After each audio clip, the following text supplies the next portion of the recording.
nuestros ciclos biogeoquímicos. En este caso vamos a hablar específicamente de aquellos que son gaseosos o de característica gaseosa. Entonces, bueno, comenzamos con que los ciclos gaseosos, ¿sí? También se les denomina atmosféricos, y esto es por la deposición que hay de nutrientes sobre la atmósfera o porque también los podemos encontrar en la atmósfera, ¿ok? Y la circulación de este, por el carácter que tiene, sí, es de cierta rapidez o se puede trasladar con cierta rapidez. Dentro de estos ciclos de nutrientes gaseosos encontramos el carbono, el oxígeno y el nitrógeno, ¿sí? Que son los que vamos a revisar en este momento. Entonces vamos a comenzar con el ciclo del carbono. Ok, vamos a ver algunas características importantes. Primero comenzamos con que el ciclo del carbono, ¿sí? Básicamente está constituido por moléculas de carbono, como lo dice su nombre, ¿sí? Y el carbono es importante, en la atmósfera es un gas muy importante que vamos a revisar por qué, ¿sí? Inclusive biológicamente es tan importante. Nos dice aquí que el carbono forma parte de la atmósfera, ¿sí? Es uno de los gases que están inmersos en la atmósfera, ¿sí? Y lo podemos encontrar como dióxido de carbono, ¿ok?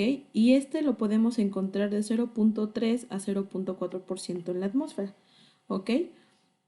En general, los organismos pueden desechar este gas, ¿sí? Como producto final de la respiración, hablando específicamente del CO2, ¿ok? Es una forma muy común en la que podemos encontrar el carbono en forma de CO2 y bueno, se obtiene mediante la respiración. Entonces, además de eso, los organismos autótrofos, que son aquellos que pueden producir su propio alimento, pueden aprovechar el CO2 para producir compuestos orgánicos. ¿A qué se refiere con compuestos orgánicos? Estamos hablando, por ejemplo, de carbohidratos, ¿ok? De carbohidratos, de proteínas, de lípidos que se pueden obtener a través del CO2. ¿Por qué? Bueno, pues porque el carbono es un compuesto que vamos a encontrar, ¿sí? En todas las moléculas orgánicas, recordando cuáles son nuestras moléculas orgánicas, ¿sí? Lípidos, proteínas, carbohidratos y ácidos nucleicos. Pero bueno, principalmente en esta ocasión vamos a hablar de lípidos, proteínas y carbohidratos. Ok, entonces los autótrofos pueden aprovechar muy bien el CO2, ¿sí? Y los organismos heterótrofos, por ejemplo, con respiración aerobia, ¿sí? Hablando de aquellos que requieren de oxígeno, bueno, pues vamos a liberar CO2 mediante la respiración, como se dice. La respiración es un proceso fisiológico que podemos encontrar dentro de nuestro organismo. En la imagen de la izquierda lo que estamos observando es el transporte, ¿sí? De oxígeno de los glóbulos rojos que se requiere para la respiración, y lo que hacemos es que entra la molécula de oxígeno y libera el CO2, ¿ok? Posteriormente, mediante la respiración vamos a liberarlo completamente de nuestro sistema hacia la atmósfera. Entonces vamos a ver el ciclo y vamos a explicar un poco más a fondo. Ok, aquí tenemos nuestro ciclo del carbono. Si ustedes observan en primera instancia la imagen, tenemos un círculo, hablando de un ciclo propiamente. Ya antes de salir de vacaciones habíamos hablado un poco o dimos la introducción a los ciclos biogeoquímicos. Ok, bueno, entonces vamos a comenzar de izquierda a derecha. Primero tenemos aquí la luz solar, ¿sí? Que es necesaria para poder activar un proceso que se llama fotosíntesis, que ya habíamos hablado de este. Entonces aquí nos dice que en la fotosíntesis, bueno, primero requerimos del fotón de luz, ¿ok? Y entonces durante el proceso de fotosíntesis, las plantas van a transformar el CO2, ¿ok? ¿Qué van a hacer con este? Bueno, pues lo que van a hacer con este es poder producir glucosa para poder alimentarse, y además de esto, si se está alimentando y está creciendo la planta, vamos a tener liberación de materia orgánica. Recordando que la materia orgánica es un compuesto, ¿sí? Que está constituido principalmente por restos de organismos, como pueden ser plantas o algunos animales, pero no siempre vamos a hablar de que la materia orgánica está muerta, ¿ok? Porque hay otros compuestos de la materia orgánica que no tienen vida como tal, como pueden ser los minerales. Entonces, bueno, aquí nos dice que la fotosíntesis, durante este proceso, las plantas van a transformar el CO2 en materia orgánica, ¿ok? Y bueno, esta materia orgánica es fundamental para que puedan alimentarse otros seres vivos, ¿sí? Entonces, así es como el carbono va a formar parte de un organismo, es decir, del sistema, o va a formar parte del sistema de algún individuo. ¿Por qué? Tenemos la formación de materia orgánica, además del crecimiento de las plantas, que van a ser consumidas por algunos otros organismos como los herbívoros, y bueno, posteriormente estos herbívoros van a ser depredados por otros consumidores, ¿sí? Entonces, de esta forma el carbono se va a fijar o vamos a tenerlo dentro de un organismo, en este caso como una siguiente fase de un heterótrofo. Entonces, ahora el carbono está dentro del organismo y bueno, ¿para qué nos va a servir? Pues principalmente, ¿sí? Para poder metabolizar, ¿sí? O que pueda realizar el proceso de metabolismo en nuestras células, ¿sí? Mediante la producción de glucosa, ¿sí? Principalmente de la obtención, por ejemplo, de los carbohidratos, de los lípidos, de las proteínas. Entonces, una vez que está dentro de nuestro organismo, ¿sí? Este va a ser liberado, o sea, en forma de CO2, porque nosotros lo estamos asimilando dentro del organismo, pero de alguna forma esta molécula va a volver a salir a la atmósfera y esta forma es mediante la exhalación, ¿ok? En el proceso de respiración. Entonces, básicamente, ese sería nuestro ciclo del carbono, ¿sí? Que las plantas van a utilizar el CO2 para el proceso de fotosíntesis, ¿ok? Y gracias a este proceso vamos a poder obtener energía para el crecimiento de las plantas, además de esto la liberación de materia orgánica y esto sirve para consumo de otros organismos donde van a fijar el carbono. Este carbono va a ser liberado mediante la exhalación en el proceso de respiración en forma de CO2. Y bueno, entonces eso es lo que nos está explicando esta imagen. Y en la parte de atrás tenemos como una pequeña fábrica. Entonces nos dice que también el carbono puede volver a la atmósfera mediante la combustión, ¿ok? Esta combustión puede ser pues mediante algunas fábricas, sí de forma artificial, digámoslo así, en la producción de algún producto, ¿sí? O de forma natural, que es básicamente el ejemplo que pusimos al inicio. Entonces, de eso estaríamos hablando con el ciclo del carbono. Ahora vamos con el siguiente, el ciclo del oxígeno, ¿ok?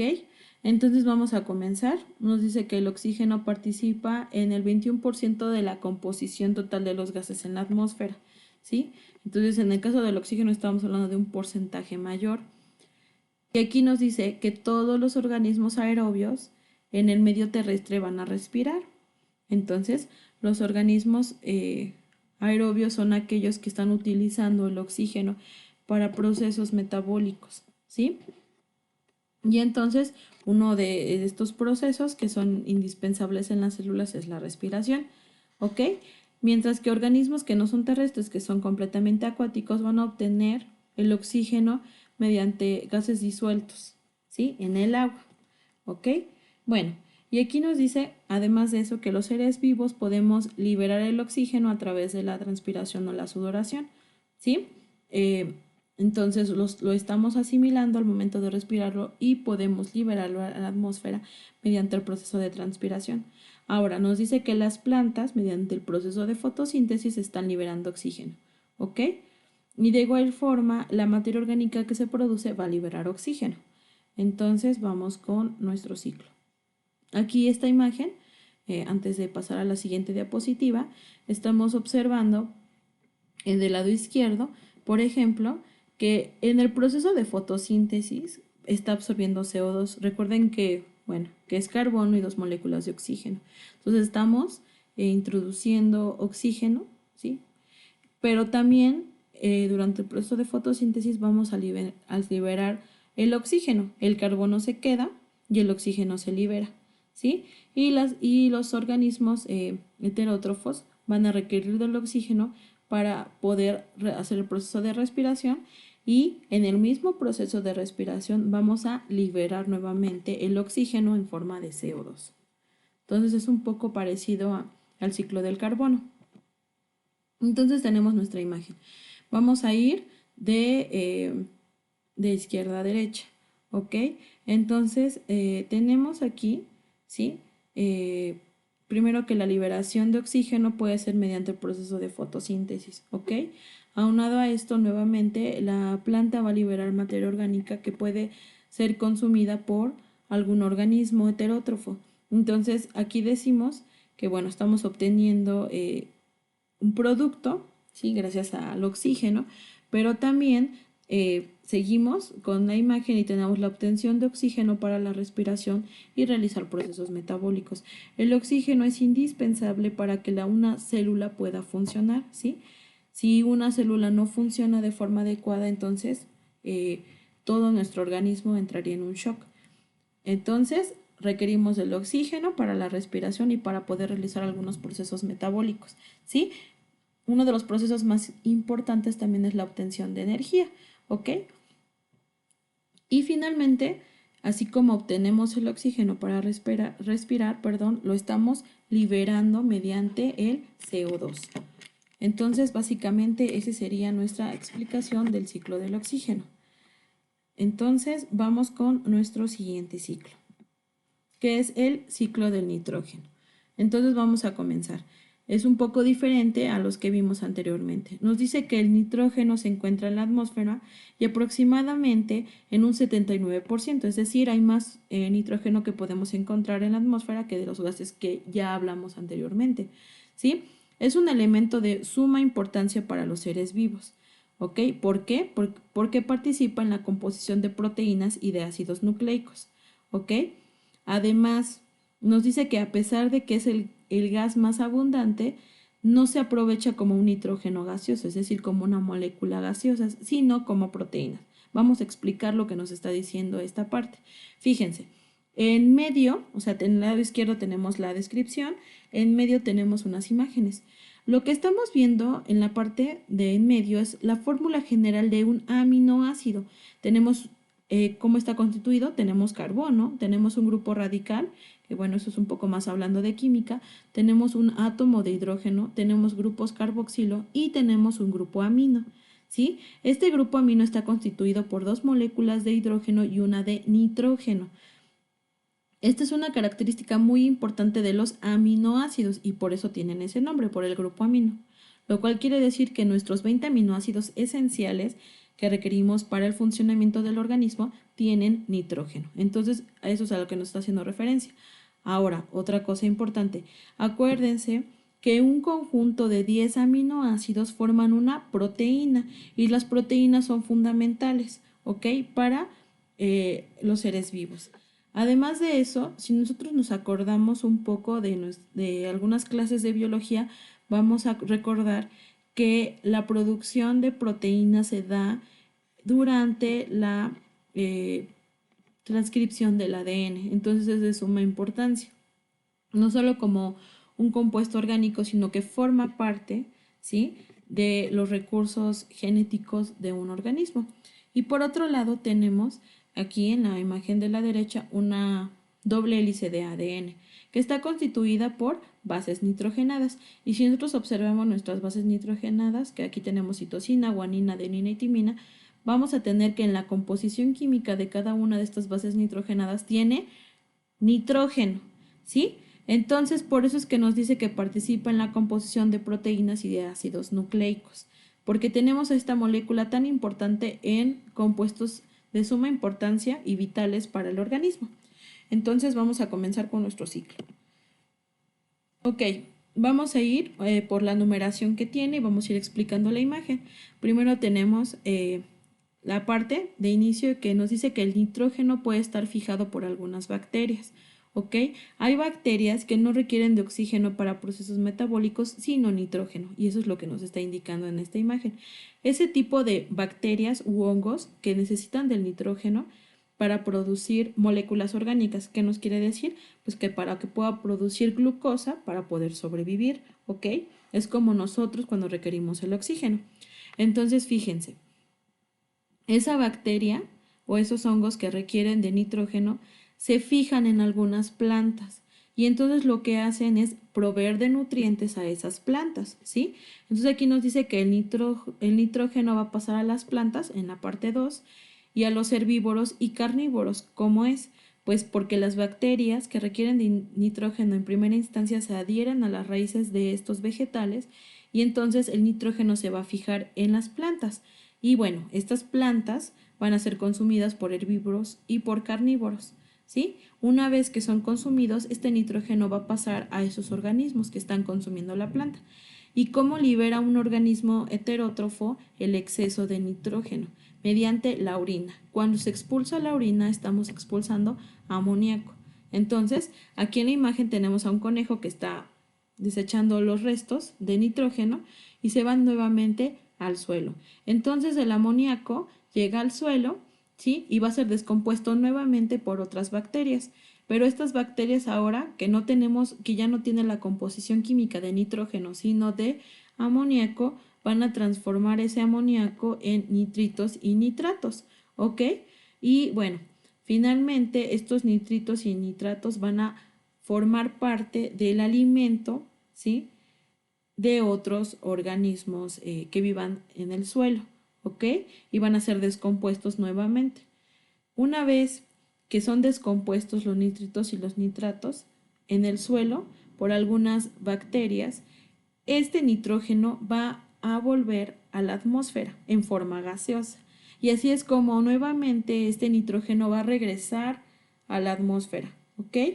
Y bueno, nuevamente vamos a tener la fijación de este nitrógeno por las bacterias se van a adherir a las raíces de las plantas, proviéndole de compuestos nitrogenados y después nuevamente un herbívoro o un carnívoro que coma un herbívoro va a fijar nitrógeno en su organismo y va a ser liberado en forma de amoníaco y así vamos a volver nuevamente a nuestro ciclo. Eso es básicamente lo que nos está explicando esta imagen. Entonces, básicamente, esa sería nuestra explicación para estos 3 ciclos, ¿ok? No olvidando que el día viernes vamos a ver los ciclos que nos faltan para completar este tema. Finalmente, les quiero recordar que tienen que anotar sus apuntes de lo que se dijo en esta clase. Las diapositivas se encuentran en nuestra carpeta de ciclos biogeoquímicos. Sin embargo, es importante que ustedes tomen apuntes de lo que yo les estoy comentando, ¿sí? Para que ustedes puedan comprender mejor la clase y no solamente pasar las diapositivas, ¿ok? Por otro lado, la actividad número 14, que es con respecto a esta tarea, a esta presentación, se encuentra en nuestra carpeta de ciclos biogeoquímicos, ¿sí? En forma de PDF, ya saben que los PDFs tienen el nombre de la actividad. Y nuestra tarea número 11 es que ustedes describan o que investiguen un fenómeno de la naturaleza, ¿sí? Que pueda ser explicado mediante alguno de los ciclos gaseosos que vimos en esta clase, nitrógeno, carbono u oxígeno, ¿ok? Por ejemplo, aquí nos dice que en el caso del ciclo del nitrógeno, no todos los animales desechan de forma igual el nitrógeno, ¿sale? No todos van a liberarlo en forma de amoníaco. Entonces, ustedes pueden investigar de qué otras formas se puede liberar el nitrógeno que un organismo puede obtener, ¿sí? Y otro ejemplo, en el ciclo del carbono, nos dice que cómo podría contribuir un incendio forestal a este ciclo, ¿sí? Acuérdense que mediante el proceso de combustión podemos liberar carbono. O el hecho de que ustedes cocinen en su casa, ¿sí? Estamos liberando carbono. ¿Cómo es este proceso? Y en qué parte del ciclo del carbono puede entrar, ¿sí? Entonces podemos explicar cómo se está liberando el carbono mediante este fenómeno. Y bueno, con eso concluiríamos esta clase, ¿sí? Ya saben que si tienen dudas podemos hablarlo en el grupo de WhatsApp, me pueden mandar un mensaje privado por Edmodo y está el correo electrónico. Entonces, cualquier duda o aclaración pueden acercarse conmigo y eso sería todo.